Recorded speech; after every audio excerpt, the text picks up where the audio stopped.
네, 이번에는 대통령과 여당 대표 직무대행의 문자 노출이 불러온 파문의 의미, 정치가 있는 저녁 정관훈에서 김준일 뉴스톱 대표와 함께 자세히 짚어보겠습니다. 어서 오세요. 네, 안녕하세요. 네, 자, 권성동 이 당 대표 직무대행의 뭐 실수라고 봐야 될까요? 어쨌든 이제 문자 내용이 이렇게 노출이 됐는데. 자, 현직 대통령의 이 문자 메시지 내용이 저렇게 직접적으로 노출되는 건 처음 본 것 같습니다. 예, 일단 표면적으로 우리가 알 수 있었던 정보는 한 3가지 정도가 있는 것 같습니다. 아, 대통령도 텔레그램을 쓰는구나. 네. 보안이 좋아서 쓴다라고 하는데 결국은 이런 외부에서 캡처라든지 이런 거는 취약한 거는 마찬가지다라는 건 이제 확인을 했고, 두 번째는 권성동, 윤석열 두 분이 친구다라고 얘기를 했지만은. 네. 중마고 친구는 아니구나. 이 존칭이라든지 예. 어떤 태도나 본다면은 상하 관계가 사실상 명확해졌다라는 거고, 세 번째는 그럼에도 불구하고 권성동 원내대표는 직무대행은 윤핵관 맞구나. 대통령이 직접 문자 보내서 격려를 할 정도로 이제 이런 건데, 이게 이제 용어들이 조금 너무 민감한 것 같아요. 그러니까 이제 뭐 내부 총질 이런 단어들은 사실 대통령이 이게 진짜 쓴 게 맞나 이런 거가 좀 생각이 돼서, 너무 일단은 윤석열 대통령이 조금 좀 부주의했다, 경솔했다, 그리고 권성동 직무대행이 조금 부주의했다, 이런 지적들이 좀 많이 있는 것 같습니다. 예. 조금 정도가 아닌 겁니다. 네, 이게 보니까 예. 11시에 보낸 그 문자인데 오후 4시에 저걸 이제 다시 꺼내본 것 같아요. 그리고 사실은 그 원내대표급이면은 국회의 맨 뒷자리에 앉지 않습니까? 예. 중진 의원으로서 뒤에는 언제나 이 사진 기자들이, 카메라 기자들이 기다리고 있다는 걸 뻔히 알 텐데 저를 문자를 다시 꺼내봤다는 것도 좀 이해는 잘 안 갑니다만, 어쨌든 일단 이제 이 공개가 된 마당에 말씀하셨다시피 내용이 상당히 좀 민감한 내용이에요. 그리고 이제 내부 총질하던 당 대표라는 그 표현 자체는 어떻게 뭐 부정할 수가 없는 거고요. 그동안 이제 이준석 대표에 대한 어떤 윤석열 대통령의 의중이 어느 정도 반영이 됐다라고 볼 수밖에 없는데, 일단 대통령실에서는 뭐 확대 해석은, 지나친 확대 해석은 그냥 경계한다는 그런 취지의 해명을 내놨습니다. 예. 확대 해석이라는 건 어떤 의미인가요? 그러니까 한마디로 얘기하면 윤석열 대통령이 당무에 네. 깊숙이 개입을 해가지고 이준석 대표에 대한 징계를 주도하거나 지시한 것 아니냐, 일각의 해석들에 대해서는 좀 선을 긋고자 하는 거죠. 그래서 이제 뭐 개인 대통령도 뭐 의견 표명을 할 수 있다 이렇게 하는데, 글쎄 확대 해석을 하지 말라고 해서 이게 확대 해석이 안 될 문제인지 좀 그러니까 그렇죠. 의문이 해석은 들죠. 뭐 각자의 몫이니까요. 그러니까요. 그래서 최영범 대통령 홍보수석 같은 경우에는 이 사적인 대화 내용이 노출돼 굉장히 바람직하지 않고 유감이다라고 했는데, 도대체 이 유감이 누구에 대한 유감인지, 이 상황에 대한 유감인지, 언론에 대한 유감인지, 권성동 대행에 대한 유감인지 잘 모르겠습니다. 야당에 대한 유감인지. 그런데 그러니까 이 유감이라는 거 자체가, 말 자체가 저는 조금 이 상황이 얼마나 좀 곤혹스러운지를 좀 보여주는 것 같아요. 그래서 결국은 이게 결국은 앞으로 이 당의 어떤 진로 이런 거하고 밀접하게 관련이 될 수밖에 없고, 앞으로의 이준석 대표의 거취와 관련된 모든 해석은 앞으로 이제 윤심과 연결지어서 해석이 될 수밖에 없기 때문에, 오히려 지금의 파장보다 앞으로의 파장이 더 커질 수밖에 없다. 이거는 이렇게 이제 해석이 될 수밖에 없는 거죠. 이준석 이 당 대표에 미칠 이제 파장, 그리고 이 권성동 체제에 미칠 파장, 지금 두 가지로 다 따져봐야 될 것 같은데요. 예. 일단 이제 이 대통령실에서 얘기하는 확대 해석을 경계한다는 의미는 이준석 대표에 대한 그 징계 배경에 윤심이 작용한 것으로 해석하지 말아달라, 이런 그 의미가 좀 포함된 것 같은데, 뭐 말씀하셨다시피 이제 해석은 이제 이 각자의 자유니까요. 일단 이제 이준석 대표 입장에서는 그 불편한 이 심기를 이제 감추진 않았어요. 예.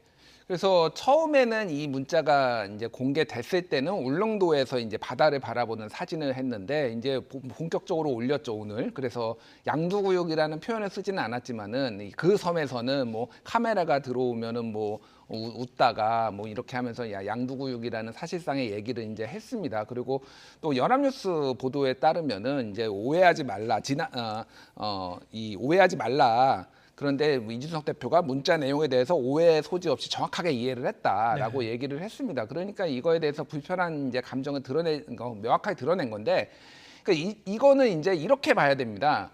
그러니까 앞으로 이준석 대표의 거취와 관련해서 크게 이제 두 가지가 있어요. 네. 하나는 이제 경찰이 기소를 하느냐 마느냐. 요거가 이제 앞으로의 추가 징계 가능성, 뭐 정치 생명이 달린 또 문제가 될 수가 있죠. 또 하나는 이제 지금 만약에 권성동 원내대표가 체제가 흔들린다라고 한다라면 그 이후에 체제에서 지금 이준석 대표가 내년 1월에 복귀하기로 돼 있는데 그 복귀 가능성이 차단되는 문제, 뭐 이런 것도 있습니다. 근데 이제 모든 것들은 다 윤심으로 해석이 되는 거예요. 예를 들면은 경찰에서 이거에 대해서 기소를 한다. 기소 결정을 내렸다. 예를 들면은 김성진 전 아이카이스트 대표한테 접대를 받은 것에 대해서 기소를 한다라고 한다라면은 이제는 다 윤심이 작용했다. 게다가 행안부 산하의 경찰국도 가지고 지금 경찰을 인사로 통제하려고 하는 지금 네. 상황이잖아요. 그러면 경찰의 윤심에 따라서 기소를 했다. 이렇게 해석이 될 수가 있는 거죠. 그리고 예를 들면은 지금 권성동 뭐 당대표 직무대행이 갑자기 사퇴를 한다든지 그러면은 비대위 체제가 꾸려진다든지 아니면은 뭐 전당대회가 열린다 이런 게 있잖아요. 그런 예. 게 논의가 되면은 이것도 윤심이 개입해가지고 이준석의 복귀를 막으려고 한다. 이런 식으로 해석이 이제 열려 있는 해석이 돼버리는 거예요. 네. 그러면 이게 굉장히 이제 당이 내용에 빠질 수밖에 없는 그런 상황인 거죠. 이준석 당대표 입장에서는 당초는 이제 6개월 후에는 이제 복귀할 생각을 하고 있었을 텐데 이 문자 공개로 인해서 일단 이제 이 윤심은 이준석 대표에 대해서 탐탁치 않게 생각하고 있다라는 게 이제 밝혀진 거 아닙니까? 이게 만약에 이 윤석열 대통령의 임기 후반이었으면 전혀 얘기가 달라졌을 텐데 임기 초반이기 때문에 어쨌든 대통령의 의중이 좀 중요하게 작용할 것이고 이렇게 되면 이제 이준석 대표로서도 어떤 정치적 입지가 더 이제 위축되는 상황이 된 거 아닙니까? 충분히 그렇게 이제 해석을 네. 할 수가 있어서 이준석 대표가 어떤 스탠스를 가지느냐가 네. 되게 중요해졌어요. 그래서 지금까지 이준석 대표는 소위 말하는 윤핵관은 공격을 했어도 윤석열 대통령에 대해서는 공격을 한 적이 없거든요. 예. 그러니까 대통령이 된 이후에는. 그런데 지금 이제 대통령이 이렇게 노골적으로 불편한 심기를 드러냈을 때 앞으로도 계속 지지를 보낼 것이냐 이제 이게 중요한데 아무래도 지금 그렇다고 윤석열 정부한테 반기를 드는 모양새면은 보수 진영에서 다 등을 돌리기 때문에 윤석열 정부의 성공을 위해서 최대한 그래도 나는 협조하겠다 이렇게 스탠스를 잡으면서 좀 동정표를 좀 가져오는 그래서 어떤 뭐 자신의 입지를 좀 더 넓히는 전략 그래서 차기 당 대표에 나오는 것까지 지금 염두에 두고 움직일 것으로 보입니다. 게다가 지금 동정 여론으로 인해서 여론조사 결과가 상당히 좋거든요. 네. 그런 것들을 감안을 해서 좀 움직일 것 같은데 문제는 이제 이제 나머지 세력들이 이제 어떻게 이준석 대표를 견제를 할 것이냐 이제 이게 관건이 되겠죠. 일단 이제 그 권성동 이 당 대표 직무대행 체제 자체는 뭐 가뜩이나 이제 윤핵관이라고 하는 사람들 내부에서도 이제 좀 분열의 조짐이 있었고 최근에 이제 권성동 이 직무대행 자체가 대국민 사과를 너무 많이 한 것 같습니다. 일단 그 원내대표 이제 취임한 이후에도 이제 이번이 이제 세 번째인 것 같은데요. 대국민 사과를 한 게 이런저런 이제 그 본인의 이제 행동이나 발언이나 이제 언행과 관련해서 이제 이런 게 좀 무리를 일으킨 셈인데 어떻습니까? 일단 이 리더십 자체에 좀 그 균열이 생긴 거 아니냐, 상당히 좀 그 불안하게 바라보는 사람들이 좀 늘어났을 것 같다 이런 그 얘기가 나오고 있습니다. 이게 이제 좀 미묘한 지점이 있어요. 네. 사실은 이제 삼진 아웃이거든요. 네. 이를테면은 소위 말하는 검수완박 검찰 수사권 기소권 분리 법안에 대해서 덜컥 합의해 준 거 한 번 있었고 사적 채용과 관련해서 부적절한 해명 한 번 있었고 지금 이것까지 있는 거잖아요. 세 번째죠. 네. 그러면 보통은 이거는 사퇴입니다. 하나 가지고도 사퇴하는 분들이 삼진 상당수인데 아웃이다.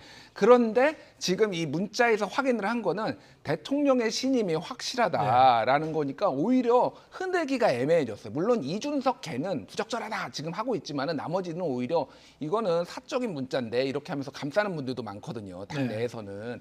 그러니까 만약에 권성동 직무대행이 사퇴를 한다라는 거는 사실상 윤심이 작용했다라고 이제 해석이 될 수밖에 없는 거예요. 다른 사람이 흔들 수는 없고 윤석열 대통령이 이제 그만하시고 비대위 체제로 갑시다라고 했을 때 윤석열 권성동 직무대행이 그만둔다라고 이렇게 보여질 수밖에 없는 거죠. 그러면은 이제 그 다음에는 누가 이제 나올 것이냐 여기에서 이제 또 여러 가지 해석 투쟁들이 이제 벌어질 가능성이 매우 높아졌습니다.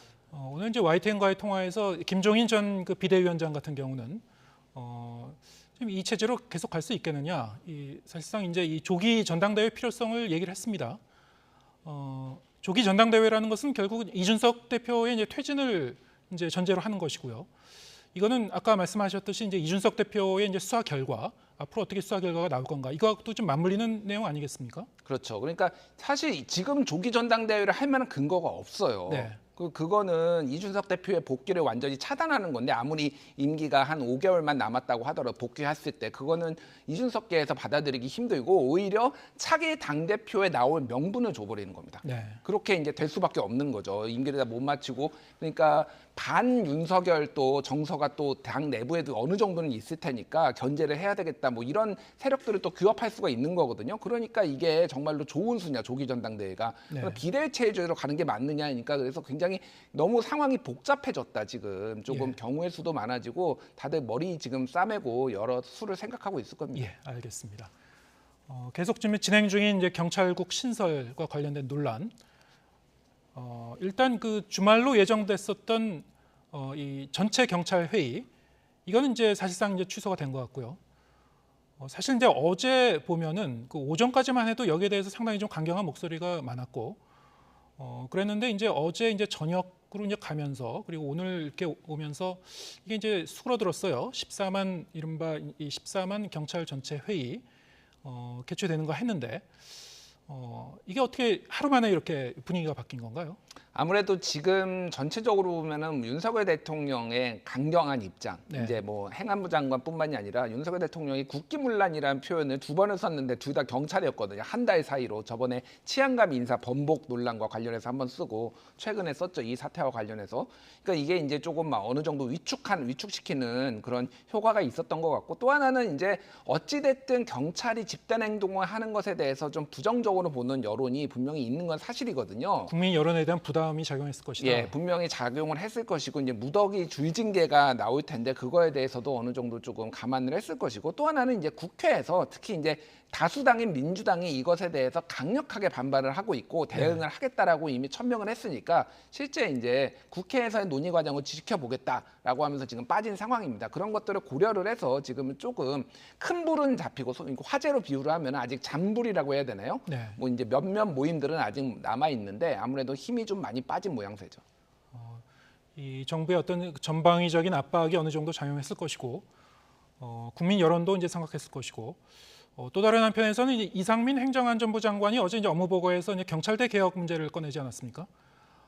경찰이란 집단 자체가 동질적인 집단이 아니더라고요. 이 출발선상에서 보면은 어떤 경찰대 출신과 비경찰대 출신이 이제 섞여 있으니까 경찰대 개혁 이 이슈가 어느 정도 좀 영향을 주지 않았을까 이런 분석도 있는 것 같습니다. 어떻게 보시는지요? 이게 경찰대를 바라보는 경찰 내부의 시각이 좀 미묘합니다. 네. 하나는 경찰대는 이제 경위로 시작해가지고 7급인데요. 경위로 시작을 해가지고 간부부터 시작을 하기 때문에 이게 군에서 마치 육사 출신이 소위부터 시작을 해서 상대적으로 승진이 빠른 거하고 비슷하거든요. 그러니까 경찰대가 요직을 많이 차지한다. 이를테면 총경 같은 경우에 절반 이상이 경찰대고 경무관으로 가면은 한 70% 이상 이렇게 되거든요. 그러니까 그런 비판도 있지만 또 하나는 경찰대가 어쨌든 뭐 좋은 자원을 뽑아서 경찰 엘리트 조직이 이제 됐고 그래서 다른 기관하고 비슷하게 어떤 경찰의 위상을 높여줬다라는 그런 시각도 있어요. 네. 경찰대에 대해서. 그래서 지금 윤희근 경찰청장 후보자도 경찰대 7기 출신이거든요. 그러니까 그런 부분들이 상존에 있어요. 그래서 지금 경찰대 개혁안에 대해서 예를 들면은 뭐 경위부터 시작하는 거를 더 밑에서부터 보게 하겠다라고 했을 때 그거를 모든 그러면 일선 경찰들이 다 좋아할 것인가? 그거는 저는 아니라고 봅니다. 그건 또 경찰에 대한 무시라고 받아들일 수가 있기 때문에 네. 그러면은 다른 뭐 아까 전에 말씀드린 육사, 해사 뭐 이런 거는 나 어떻게 할 거냐 뭐 이런 논란들이 또 벌어질 거라서 어떻게 개혁을 할지는 조금 봐야 되는데 어쨌든 행안부 장관은 그거가 좀 공약 포인트라고 본 것 같아요. 그래서 경찰대 개혁을 강하게 지금 추진하는 것 같습니다. 네. 이제 이 경찰국 신설 문제는 그 이른바 이제 국회 시간으로 넘어왔다라고 이제 얘기를 하고 있는데 민주당 쪽에서 뭐 여러 가지 이제 대안을 검토하고 있는 것 같아요. 일단은 이 이상민 이 장관에 대한 뭐 해임 건의안이라든가 탄핵 소추 얘기도 나왔습니다만 이와 별도로 이제 이 권한쟁의 심판 얘기도 지금 하고 있어요. 예. 그러니까 권한쟁의 심판은 이제 간단히 얘기하면은 정부 기관 간 아니면 지자체 간의 특정 권한이 누구한테 있는가를 헌법재판소한테 이제 심판을 요구하는 거거든요. 네. 그래서 그 검찰의 수사기소권 분리법안 이것도 지금 법무부하고 그 국민의힘이 지금 권한쟁의 심판을 지금 현재 지금 걸어둔 상태인데 이것까지 지금 같이 가면은 참 이상한 모양새가 될 수도 있겠다. 서로 이제 당들이 하나씩 예. 거는 건데 그래서 한마디로 얘기하면 이거는 국회 권한이라는 겁니다. 정부조직법상의 경찰청이라는 그 조직을 이제 행안부가 두는 것은 정부조직법을 개정할 사안이지 시행령으로 둘 게 아니다라는 거예요. 네. 그래서 이제 그 치안 사무에 관련해서는 이를테면은 치안 사무가 이제 행안부의 치안에 관한 사무를 관장하기에 행안부 장관 소속으로 경찰청을 둔다 이렇게 되어 있기는 한데 행안부 실제 이제 또 사무에는 치안이라는 얘기가 없거든요. 그러니까 그런 부분들을 이제 집중적으로 파고될 가능성이 있고 또 하나는 말씀하셨다시피 지금 해임 건의 뭐 이런 거 해임 건의안 아니면 탄핵 소추까지 하는데 그거는 조금 후순위 카드로 조금 왜냐하면 그거는 완전 파행으로 될 가능성이 있기 때문에 보는 거고 또 하나는 지금 그 국회법을 지금 개정을 해가지고 지금 시행령으로 지금 모든 걸 바꾸려는 소위 말하는 시행령 정치에 좀 제동을 거는 방법 그래서 조홍천 의원이 발의를 했죠. 이미 발의를 했더라고요. 예, 네. 발의를 한 상황이고 그거를 이거 당론으로 지금 검토를 해서 이거 제동을 걸 방법 뭐 이런 것들이 지금 얘기가 되고 있고 경찰 일각에서는 지금 효력정지 가처분 신청까지 지금 낼 것을 한번 검토까지 하는 그런 상황이라고 합니다. 예, 알겠습니다. 일단 뭐 경찰 전체 회의는 그 사실상 이제 보류가 됐지만 말씀하셨다시피 이제 국회 차원에서 앞으로 여러 가지 뭐 열띤 공방이 계속될 것 같습니다. 오늘 얘기는 여기까지 듣겠습니다. 김준일 뉴스톱 대표와 함께했습니다. 고맙습니다.